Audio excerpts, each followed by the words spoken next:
Right, Rich, I'll see you then. Bye. Well, let's get more now on the research suggesting a possible genetic link to some cases of ADHD.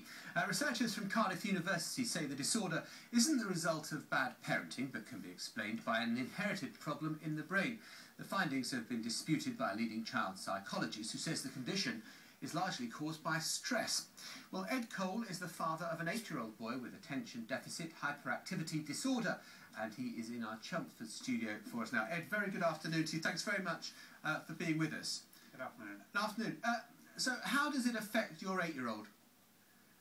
Basically, he's on medication, so if he doesn't take his medication, he can really just basically misbehaves, and you know, he can be very hard to handle.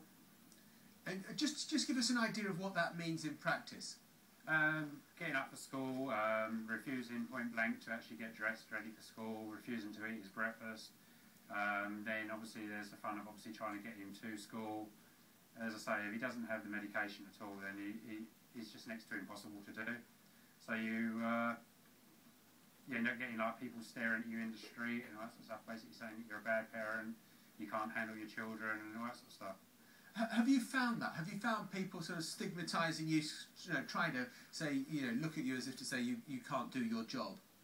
Well, you get that all the time. I mean, because ADHD is not a disability that can actually be seen, like obviously a lot of other disabilities, people obviously take it that the child's just a normal child and you're a bad parent, you're not able to actually control your child. You go into a supermarket and if he decides to play up in the supermarket, you get everybody looking at you and just basically looking down their noses at you, basically saying that, oh, look at him, he can't even control the child and all that sort of stuff. It's not a very nice experience at times. Sure, I can imagine. Just so, what was your reaction when you heard about this research from Cardiff University? Well, it's nice to actually see that people are taking it seriously, because in the past a lot of people were basically saying ADHD doesn't exist. It's actually just a figment of people's imaginations, and again, going back to the bad parenting side of things, that's what everyone seems to blame it on. But it's nice that somebody's actually now got conclusive proof that it does exist, and to turn around and say that it's hereditary. I mean, I do actually have another child that's got it as well, so I've got 2 children in my family, obviously, that have got the disorder, so it's not just a 1 in a million type chance, you know what I mean? Sure, although I guess in the short to medium term, it doesn't make any difference to the problems you face dealing with 2 ADHD children. Well, that's it. I mean, to actually deal with them is very hard work. It's like a 24-hour job. It doesn't just stop obviously at school. I mean, if he's not taking his medication, he's at school, then you've got the school ringing you up saying that you've got to come and collect him because he's misbehaving that badly or something like that. He misses out of school, and then you get told off obviously for him not attending school as often as he obviously he should. When he comes home from school, you've then got the fun of obviously trying to get him to do his homework, and so it goes on really up to bedtime. I mean, bedtime's not normally till about 11, 12, sometimes 1 o'clock in the morning, just to the fact that he just doesn't settle. His brain's on the go all the time.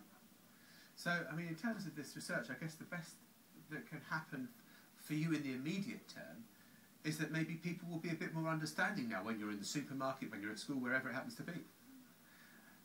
No, I don't think people will ever really be understanding, because, as I say, it's a disability that cannot be seen, physically seen. People automatically put it into their heads that it's actually a badly behaved child.